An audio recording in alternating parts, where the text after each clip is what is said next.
చెప్తున్నారు. ఇప్పుడు ఆయన ఒకవేళ పవర్ టేకప్ చేస్తే ఎన్నాళ్లలోపు సంపద సృష్టించి ఈ పథకాలు అంటే ఇమ్మీడియట్ గా ఇంప్లిమెంట్ చేయాలా?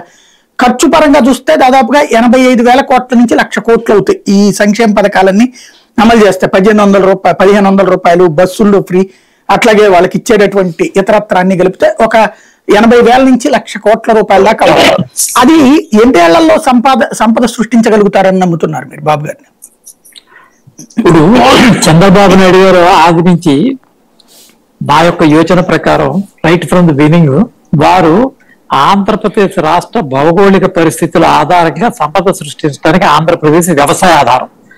వ్యవసాయాన్ని వదిలిపెట్టి కేవలం 2-3% ఉన్నటువంటి ఐటీ రంగానికి వెళ్ళి దాని హైప్కి వెళ్ళి వ్యవసాయాన్ని పూర్తిగా పక్కన పెట్టాడు. ఆ పక్కన పెట్టిన విషయాన్ని రాజశేఖర రెడ్డి భుజాన్ని వేసుకుని పాదయాత్రలో అతను ఈ యొక్క రైతులకి రుణమాఫీ, ఈ పోలవరం ప్రాజెక్టు ఇవన్నీ కూడా పెట్టుకొచ్చి ఆయన అధికారంలో రావడం జరిగింది. కాబట్టి ప్రజలు ఆలోచించేటటువంటి వాస్తవానికి ఆయన ఆలోచనకి చాలా దూరం ఉందన్న విషయం ఫస్ట్ ఆఫ్ ఆల్ మనం గమనించాలి. రెండో పాయింట్, అసలు మీకు ఏదైనా ఒక రాష్ట్రం అభివృద్ధి చెందుతుంది అంటే దాని అర్థం ఏంటంటే ఆ రాష్ట్రంలో పేదరికం తగ్గాలి. సంక్షేమం అనేది ఇంటెన్సివ్ కేర్ యూనిట్ లో ఉన్నటువంటి ఒక పేషెంట్కి ఇచ్చేటటువంటి ఒక ఆక్సిజన్ లాంటిది. అది రోజు రోజుకు పెరుగుతుందంటే దాని అర్థం ఏంటంటే రోగి ఇంకా బలహీన పడిపోతున్నాడని లెక్క.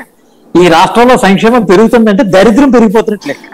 సంక్షేమం దాటి బయటకు వచ్చి మా స్వయం శక్తితోటి మేము మా సంక్షేమం అక్కర్లేదనేటటువంటి స్థితికి వెళ్ళడమే ఆ దేశం కానీ రాష్ట్రం కానీ అభివృద్ధికి తార్కాణంగా ఈ యొక్క నేషనల్ ప్లానింగ్ బోర్డ్స్ ఇచ్చేటటువంటి డెఫినేషన్.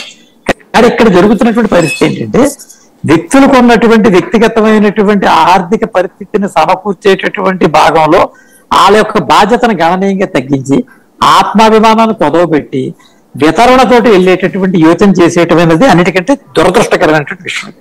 నా స్వయం శక్తి నేను అడుగుతున్నాను, నాకు నువ్వు ఇవ్వడం ఏంటి, నన్ను నేను ఎలా సంపాదించుకోవాలో నాకు చెప్పేటటువంటి యోచన ఈ ప్రభుత్వాలు చేయలేదు. అందుకే ఇందాక మీకు నేను విషయం చెప్పాను. నేను బీసీ యొక్క వృత్తుల్లో స్కిల్ డెవలప్మెంట్ ఇంప్లిమెంట్ చేయని కారణంగా, అందులో ఆధునీకరింపబడిన దాన్ని అందిపుచ్చుకునేటువంటి సాంకేతికత లేని కారణంగా, మాకు ఆ టెక్నాలజీ దూరంగా పెట్టిన కారణంగా ఈ రాష్ట్రం బతుకుతుందంటే ఇవాళ టాడీ ట్యాపర్స్ యొక్క వృత్తి వల్ల బతుకుతుంది.